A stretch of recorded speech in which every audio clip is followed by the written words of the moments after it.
तो आज पंडित जी एक वृक्ष की छाया में सोचने लगे कि थोड़ी देर आराम कर लो, उसके बाद चलूंगा।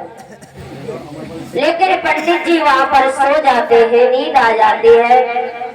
उधर भगवान कन्हैया ने देखा कि रुक्मिणी का पंडित आया और वो रास्ते में ही सो गया।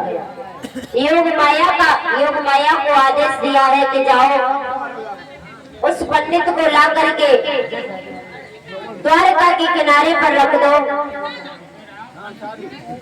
योग माया ने पंडित जी को उठाया और द्वारका के नजदीक ला करके सुला दिया। जब पंडित जी की आंख खुली, जागे तो चारों तरफ उठ करके देखने लगे, सोचने लगे मैं तो जब सोया था तो वहां कुछ भी नहीं था, और लेकिन अब तो जहाँ भैया सोने चांदी के से महल चमक रहे हैं। कोई रास्ता गिर जाता है, उससे पूछते हैं पंडित जी भैया अरे ये कौन सा नगर है? उसने बताया पंडित जी द्वारका 6। पंडित जी सोचने लगे द्वारका 6, अब हम कितने जाएं? पंडित जी ने फिर कहा भैया यहाँ कन्हैया रहते हैं।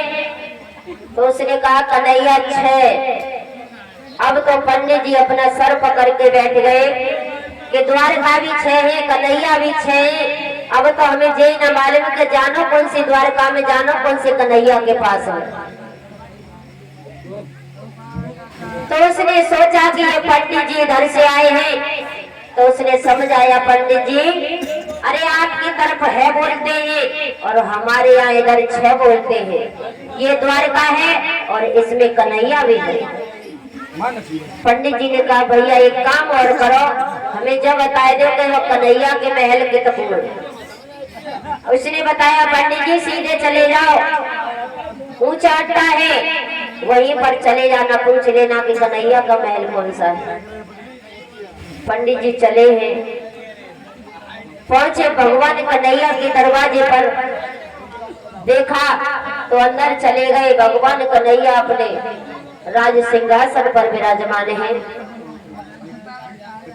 पंडित जी ने दूर से देखा, सोचने लगे रुक्मिणी बिटिया इतनी सुंदर है और जो कारो डावर को सुधराम जने कहाँ से पसंद कर ले। भगवान कन्हैया ने एक लाइट और बंद कर ले।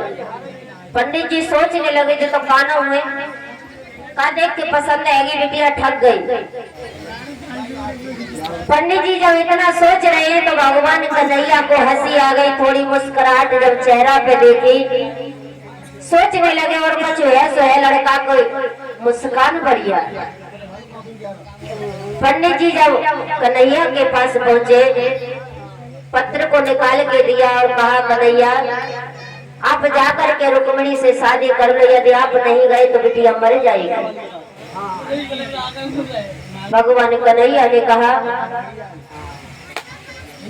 आप चिंता मत करो, ऐसा करो आप यहाँ से चले जाओ, रुक्मिणी से कह देना कि उसका भाई जहाँ शादी कर रहा है वहाँ कर ले।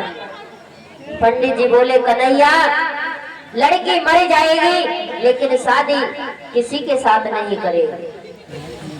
कन्हैया कहने लगे तो ठीक है हम आपके साथ चलेंगे, आप एक काम करना कि थोड़ी दूर जा करके और चलते चलते खांसते हुए बैठ जाना, हम भैया से कहेंगे तो आपको रथ में बिठा करके वहां से चले।